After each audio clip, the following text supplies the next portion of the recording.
Excelsior, true believers! You are about to embark upon a journey, a trip to the 70s and 80s when mighty Marvel Comics ruled over all. The Defenders, Doctor Strange, the Champions, Deathlock, the Submariner, the Incredible Hulk, Killraven, the Son of Satan, the Macabre Man-Thing, and all your other Bronze Age favorites every week appearing on Defenders Dialogue. Now here are your guides, Christopher Golden and Brian Keene. Excelsior, true believers. Excelsior indeed, and welcome back to the penultimate episode of Defenders Dialogue. I'm Brian Keene. And I'm Christopher Golden. Brian, I think that the evidence for why we need to stop doing this podcast is the length of time it takes us to organize recording one. Absolutely. However, I will miss it. It'll be a sad day when we no longer do it, but it won't stop us talking about comics. We just won't be recording it. Exactly. I mean, these are the conversations you and I have whenever we get together or whenever we're on the phone. And, I look forward to having these conversations with you for however many years we're left on this planet. But yeah, I'm sad. I mean, this planet has left. I mean, that's a. I mean, I don't know how you felt about the end of Three Guys with Beards, your former podcast, but when the horror show with Brian Keene ended, I felt a great relief. I miss doing it, but it was a relief to not have that responsibility anymore. This I am genuinely sad about. I'm happy that you and I have become so goddamn busy that we just don't have time to do this anymore for free. Yeah. But I'm really, really, really going to miss this. Yeah, and miss our audience, which are far more than in number than you have ever admitted to on the air. Four only because of Hank Wagner's granddaughter Emma. She's the fourth one. We have listeners in Canada now. Granted, it's just Victor Laval. He's up in Canada, but he's still listening. So.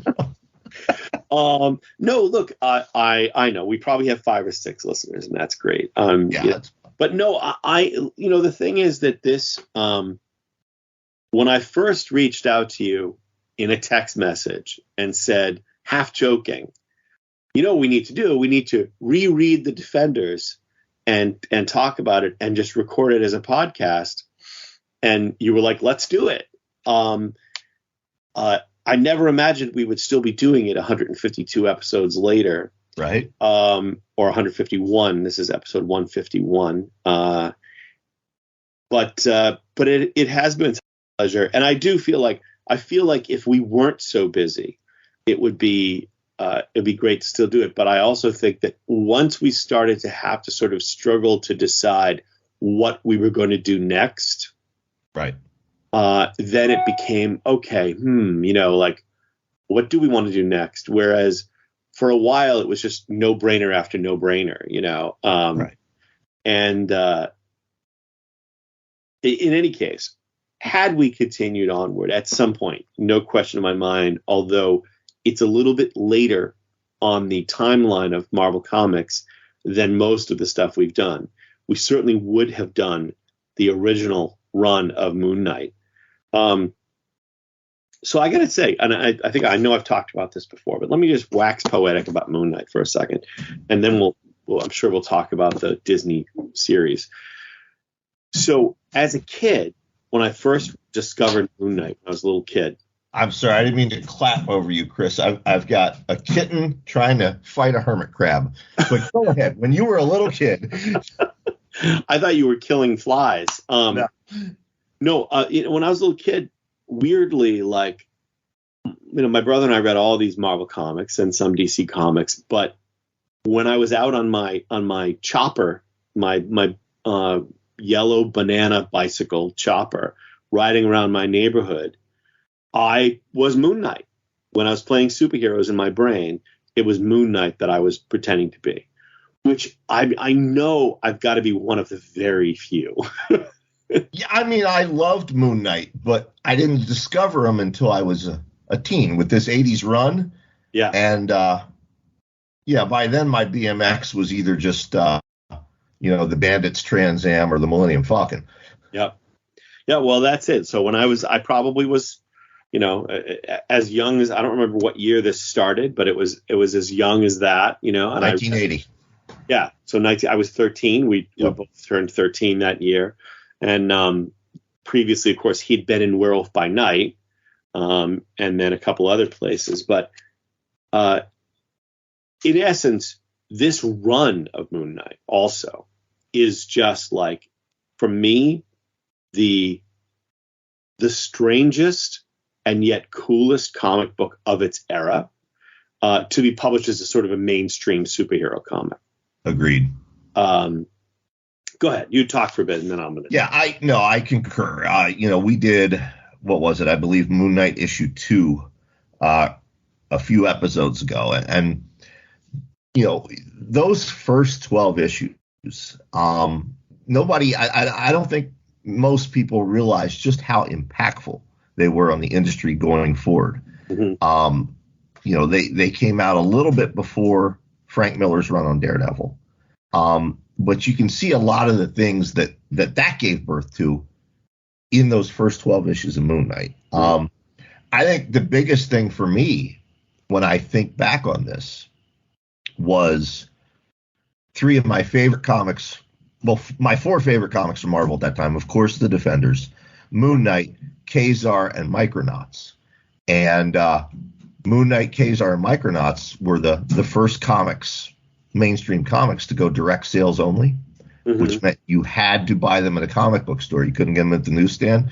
Right. And that sucked in the early 80s because I lived in an area where there weren't comic book stores. There weren't very many comic book stores. No. Yeah. It's fortunately living in New England, you had But I do remember we had Geppi's Comic World in Baltimore, and about twice a year, my parents and we would go to Baltimore for the day. And I walked into Geppi's, and it was this issue of Moon Knight and an issue featuring Werewolf by Night. Yeah. And I was so happy to see them because I hadn't read anything since issue 12 when they took it off the newsstand. So I have a lot of nostalgia for this issue, and I'm glad you picked it because it also has one of your all-time favorite characters guest starring. Exactly. Well, and that's why I chose it. But before we get to that, I want to also just say that it's ironic in many ways that I wanted to do this issue because, of course, the creative team behind this run of Moon Knight that made it what it was writer Doug Mensch and artist Bill Sienkiewicz, who is still, one of the all-time greats, and really made Moon Knight sort of, what it was. But yeah, so we've got this story is that I chose this mainly so we could talk about Brother Voodoo. And yet, when I went to go back and reread this so we could discuss it, I found that it is not illustrated by Bill Sienkiewicz. It's one of the few issues that isn't. Yeah, Vicente Alcazar filling in for Sienkiewicz. Yeah, Vicente Alcazar. And although I really like Vicente Alcazar's art, it is nothing like Sienkiewicz's art, so it was a little bit of a bummer. But yeah, man, it's Moon Knight. It's actually a really, frankly, it's a really stupid plot. It is. Moon Knight goes to Haiti. And here's what I didn't get. Like I said, you go back to those first 12 issues. I read them all in the newsstand. I was up on the continuity. We get here to issue 21, and suddenly Moon Knight is back to being a mercenary and a soldier of fortune. I was like, what the fuck did I miss? Yeah. I'm 99% sure that this issue was written by Doug Mensch to be put in the drawer as a, at the time they were very hesitant to miss deadlines.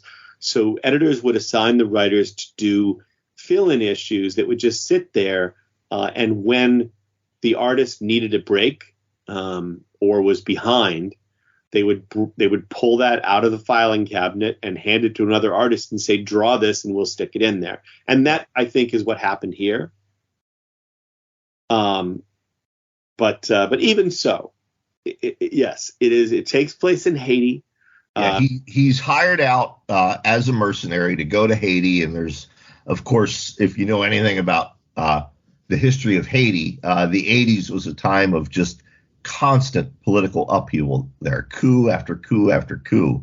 Whoever was in charge one day, they were deposed the next day, and then that person was deposed the next day. Very much a situation of meet the new boss, same as the old boss. Mm-hmm. Yeah, and in fact, I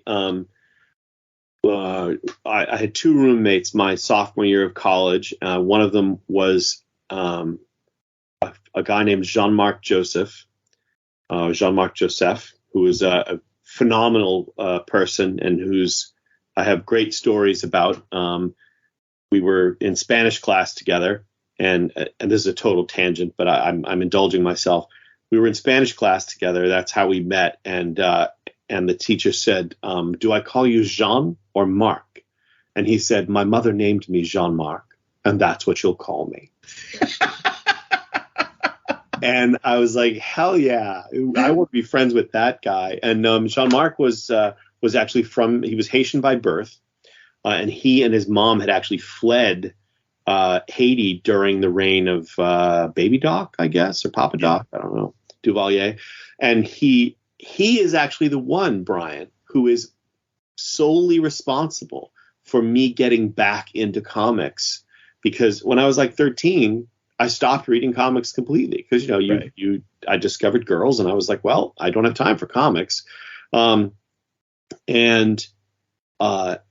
I was a sophomore in college, and my roommate Jean-Marc Joseph and my other roommate Marcus Haupt, the three of us were lights out, going to sleep, and we started talking about the comics we read as kids. We were waxing poetic about Killraven and all these other characters, and Jean-Marc said, "Well, actually, I still read comics." And I was like, "Really?" And so the next time he went home, he lived in Providence at the time, Rhode Island. The next time he went home, he brought back 2 long boxes of comics. Right. And I started reading like all back issues of X-Men and Daredevil and all the stuff I liked. And then he was like, "Yeah, and I'll take you." And he's the one who first took me to the Million Year Picnic in Cambridge, Massachusetts. Wow. And that weekend, the Million Year Picnic was having a 25-cent warehouse sale, where basically like all of these books that they had millions of copies of in their warehouse, I think they were moving warehouses because there was like rain damage or something. And I spent $200 in 3 days on 25-cent comics. And that was it. I was done for. And so basically this run of Moon Knight, like the later stuff, I only read because of Jean-Marc. Yeah. Anyway, long story about that, but great story though. Great story. Great memory. Anyway, so let's talk about, again, we don't need to talk too much about the actual issue, what's happening. Yeah. Basically, Mark Spector. Yeah, go ahead, Brian. He's hired to go to Haiti, and he's beaten up these political dissidents, as you do. And suddenly a ghostly figure appears, and it is Jericho Drum, a.k.a. Brother Voodoo. Well, it's not, actually. Exactly. I was waiting for you to explain that. It's Daniel Drum, who is the ghost brother, the murdered brother of Jericho Drum. And the reason that they called him Brother Voodoo was because the ghost of his twin brother Daniel inhabits his body, but can travel out of his body and possess the bodies of others to help him out in a fight. But while Daniel inhabits him, he has the strength of 2 men. That's right. So yes, Daniel's ghost appears, but then shortly thereafter, Jericho does appear. That's right. And, when Brother Voodoo and Moon Knight meet, there's, of course, the standard Marvel mistrust of each other because this is the first time they've met. I do think you're right about this being a filler issue, because, Brother Voodoo tells him, I am the master of Night Earth, and night forests, zombies, and voodoo, and Moon Knight scoffs at all this. Motherfucker, your origin story involves a werewolf. Yeah, exactly. At this point, not only has he fought the werewolf, he fought Morpheus, who has the power over dreams. He fought that weird psionically powered guy. He was in the Defenders and fought all these weird foes. Yeah. He should just accept all this at face value. So, yeah, I think this must be a filler story from very early on. Yeah, I think it's very, particularly because it's written with him still acting as a mercenary. And it's so funny because several times he basically mentions, well, yes, one of my personas is a millionaire, is a millionaire playboy. So I don't really need this money, but I've taken this job for the money. Yep. They go off on an adventure together. And this is just, it was my favorite part as a teen. It's my favorite part now. Any of you who have read The Rising or City of the Dead, right here is one of the major influences on it. It's a sequence where they are traveling through the swamps of Haiti in a boat, and they are attacked by zombies riding alligators. And Brother Voodoo says, well, another one of my powers is I have, control over living things, not humans, but all other living things. Let me try to control the alligators. And then he realizes the alligators are dead too. They're not just alligators, they're zombie alligators. Yes. That is the entire reason that I wanted to read this issue. Yep. And what is the final boss battle at the end of City of the Dead? It's a zombie alligator in the sewers of New York City. There's another story that I'm going to tell you in a second about this that I didn't even realize was inspired by this, but it 100% was. But yes, so the alligators are zombies. The snakes that are inside the skulls of the zombies that are worming their way out of, or snaking their way out through the empty eye sockets of the zombie skulls, are also zombies. And the whole point of us reading this issue is just to tell everybody that it's a must read just for this scene where two of my all-time favorite Marvel characters, Moon Knight and Brother Voodoo, team up to fight zombies, zombie alligators, and zombie snakes in the bayou, not the bayou, in the jungle in Haiti. Yep. I mean, to me that is that's like the key element of this story, and we get lots of other cool stuff. This waterfall thing is great, and we get to see actually how friggin' cool Brother Voodoo is. He shows up Moon Knight in his own comic, I feel. Yeah, I agree completely. So the other thing was, years ago, Tom Snagosky and I wrote 2 Buffy the Vampire Slayer video games, the 2 that exist, and one of them has a zoo in which all of the animals have been transformed into zombies. And we wrote it that way on purpose, but when they went to actually do the game, the animators were like, we don't have time to do all of these animals. They're not playable. They're not, they're not the bad guys that we're going to be beating up, except the gorillas. So they had to do the zombie gorillas, because if you're playing the game, you're fighting the zombie gorillas. But they're right. like, no, we're not doing. But I was getting very upset because we had a specific sequence in there with zombie penguins, and I friggin' loved the zombie penguins. And Tom Snagosky will back me up on this.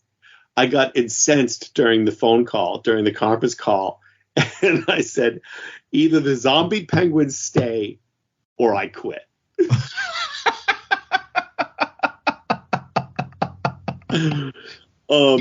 It must be something about zombie zoos. The Rising has been optioned 4 times now. It's never made it to screen.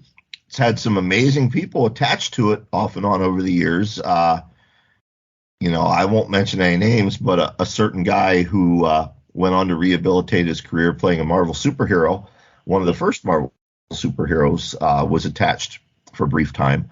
But every time the option has fallen apart because when they get to the zombie zoo scene, they're like, it's too expensive.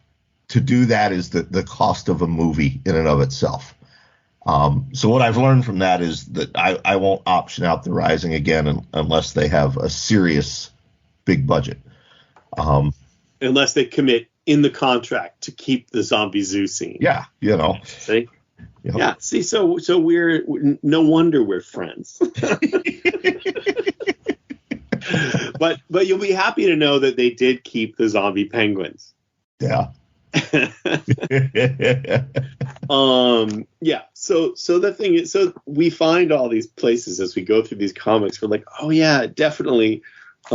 I see the reason for that. Well, and it's amazing that you don't realize it at the time. We had talked not years and years ago, but several years ago, earlier in this series when we were still covering the Defenders, J.M.D. Mateus and Don Perlin's creation of Null, the Living Darkness. Mm-hmm. I didn't realize at the time, but I completely ripped that off from my novel Darkness on the Edge of Town.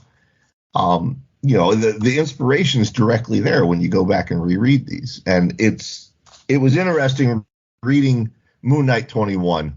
I was like, oh yeah, that's where I got half the zombies in my novels was right here, Yeah. Yeah, no, it's really interesting who we can blame. Also, I should say that to all of the people who have enjoyed listening to this podcast, if you have not read Brian's novel Ghoul, which I confess I only just read. Oh. What were you really enjoyed. Were you homesick for a few days or something? No. It was on my TBR shelf, and I was like, I need to read this book. Anybody who's enjoyed this podcast will love Ghoul, because it is like mainlining geeky teenage Brian. And it's so funny because so many of the conversations in the book could have happened on this podcast. Absolutely. Yeah. I mean, it's, I've been very upfront in interviews. It's autobiographical. About the only thing that wasn't true is we didn't have a monster living in the local cemetery, but we had a lot of monsters in the neighborhood. And, I was the main character, Timmy. What I found interesting, Nolan Gould, who most listeners will know from Modern Family, he played Timmy in the film. And, he and I were talking on the set, and he's like, I wish I'd been born back then. You guys got up to so much more cool stuff than we ever did. And by cool, what he means is life-endangering stuff. Yeah. You guys did so much stupid shit when you were kids and somehow survived it. Exactly. But, speaking of, what a time to be alive. We were talking about this on Twitter earlier this week. All of these characters who we read in the 70s and 80s, and we used to imagine the movies in our mind, and occasionally we would get a made-for-TV version, but it wasn't anything like the comics. Mm-hmm. But so now we have them. And since we are talking about Moon Knight, we should talk about the Moon Knight adaptation. I suspect we are going to disagree on it. So you go first. Well, so when I go into something like this, I try to separate it in my mind from the original material. So here's what I will say about the 6-episode Moon Knight series. There are things about it that I really loved and enjoyed. I thought Oscar Isaac was great. I was actually really happy with the relationship that they developed between the two personalities of Stephen Grant and Mark Spector, something we never got in the comics. Right. I loved Khonshu. And I loved Layla. I appreciated things that they did to set it within that Egyptian pantheon and all of that stuff. I feel like it was not well executed in general. I feel like it's super confusing, particularly for people who don't have familiarity with the original material. It's super confusing. And I feel like, in particular, the third episode is an absolute god-awful mess of, MacGuffin chasing and inexplicable character decisions and just not anywhere near up to par in comparison to so much of the other Marvel stuff. So there are a lot of things I liked about it, but I just felt like it was the execution was a mess. Yeah. Actually, I'm surprised we're in agreement. We were talking on Twitter. I'm slowly, but it's picking up speed. I'm burning out on the MCU and on Star Wars. I'm tired of franchises. I enjoyed Spider-Man, the new one. What is it? No Way Home. Yeah, I thought that was amazing. But I was really looking forward to Moon Knight. My friends Aaron and Justin were, announced they were directing a couple episodes. Then I was like, all right, it's going to be perfect. I think what it suffered from was the overall franchise planning. I think it was somewhere above an editorial level. You're right. It was confusing. It felt like it was set up for other things to come rather than its own narrative. You mentioned that confusion. I think you nailed it. Wesley Southard, who never read any of these comics growing up, but listens to this show every week and loves the MCU, he knew Moon Knight was one of my favorites. And he's like, what's it about? And I told him the plot of, this classic 80s run. And about 3 or 4 episodes in, he texted me. He's like, this is what you've been raving about? This makes no sense. Yeah. Yeah, no, this is the thing. It's like they just I think it's sort of like they were riding this horse and they couldn't keep the reins in their hands. They just couldn't control it. And there were so many things that just didn't make sense or weren't interesting. Character bits and behavioral bits, it felt more like a plan than a show. That's exactly it. Yeah. This felt like filmmaking by committee. Yeah. Yeah. So it just didn't, and again, some episodes I thought were really good, really well done. But again, in particular, that third episode is just loaded with like, wait, why did that happen? What just went on? It's just nonsense. Which made me really sad because there were a lot of things about it I really did like. So if we see him again, which at this point I'm not sure we will, and I'm okay with that, I hope that they have an opportunity to really sit down and ponder, what worked and what didn't. Right. I will say that despite people's complaints about the Shrek-like CGI, I thought the trailer for the new She-Hulk show looks great. It looks fun. It really does. And Brian, I have to say, I know that you're burning out on MCU, but Hawkeye was terrific. Haven't watched it. It's terrific. It's pure pleasure.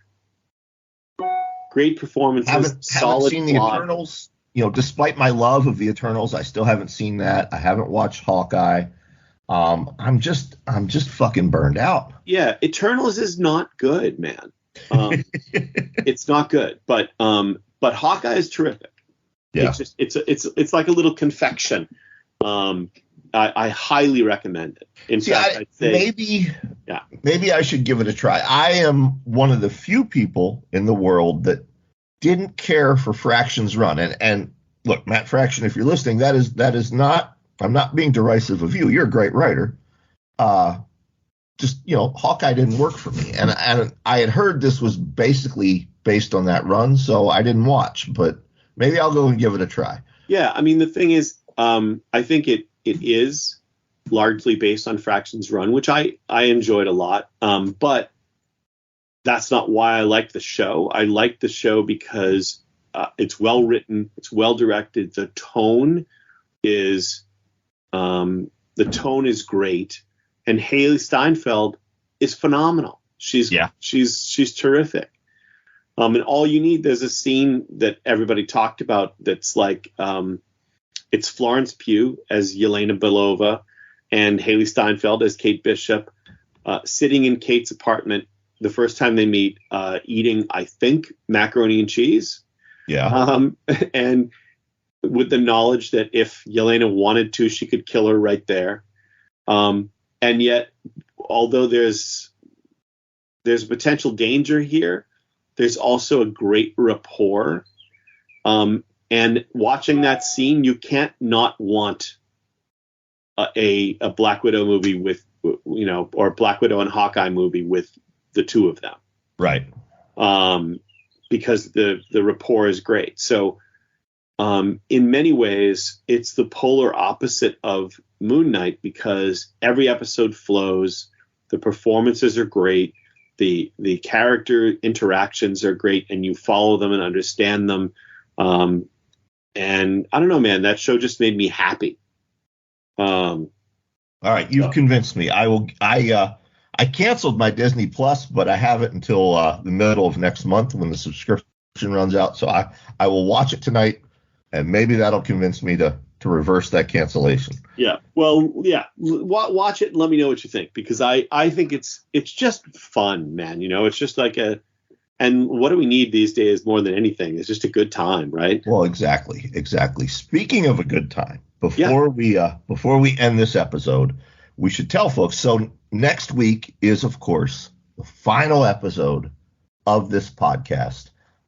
But we have a bullpen of returning guest stars. Tom Slagowski, Cullen Bunn, J.M.D. Mateus, Scott Edelman, and there's a fifth surprise guest who I'm hoping we can get on. Technology is not his friend. He's very cranky to begin with, and if you put him in front of technology, he gets even crankier. So I'm not going to announce him because I'm just not sure he'll be joining us. But yeah, next episode we'll have all of them. It's what? It's the Hulk, isn't it? It is the Hulk. He's written and drawn the Hulk. But yeah, what we're going to do is something a little different. All of us have worked in comics, obviously, so we're all going to talk about that one pitch, that one story, that dream comic that we wanted to do and that Marvel or DC told us no. Actually, I think we'll stick with Marvel because that goes in line with the show. The comics you never got to read. Yeah. So we will have that for our final episode. Before then, though, also speaking of a good time, let's give a final shout out to our producer, Matt Wilderson. Matt is the reason the show sounds as good as it does every week. But he's not just a producer of podcasts. He's also a writer and a podcaster in his own right. If you go to Amazon.com, type Matt Wilderson, that's Wildasin, in the search bar, and buy any one of his books. Doing that, you are, in fact, supporting this podcast. Indeed. Because we don't pay him. So I'm sure nobody's excited for this show to end more than Matt. And yes, and next episode is our final episode. We chose that episode 152 because 152 was the number of issues in the original run of the Defenders. And there we go. And although I have to say that if there's ever been a giant-sized Defenders, it will be next week. That's right. I think that's what we should call the episode. Giant-sized Defenders. All right, my friend. Well, you know what I say, Brian? I'm going to tear up when you say it this time. But yeah, say it. Hit me with it. Well, I send you off, and I also have to say before we do, I'm very sad that Werewolf by Night did not appear in the Moon Knight television show, but I am 100% sure that he's going to have his due on Disney Plus in October this year during the Marvel Halloween special. But in any case, yes, so check out the Werewolf by Night issues of Moon Knight as well, folks. And all right, there, Brian, on that note, Excelsior, true believers. Excelsior indeed. We'll see you next time, folks. Defenders Dialogue. You can listen to this episode and all previous episodes for free on Spotify, Apple Podcasts, Stitcher, YouTube, Google Play Music, and wherever else podcasts are available. Defenders Dialogue is written and produced by Brian Keene and Christopher Golden. Our theme music is by Xander Harris. Our engineer is Matt Wilderson. Check out his books on Amazon.com.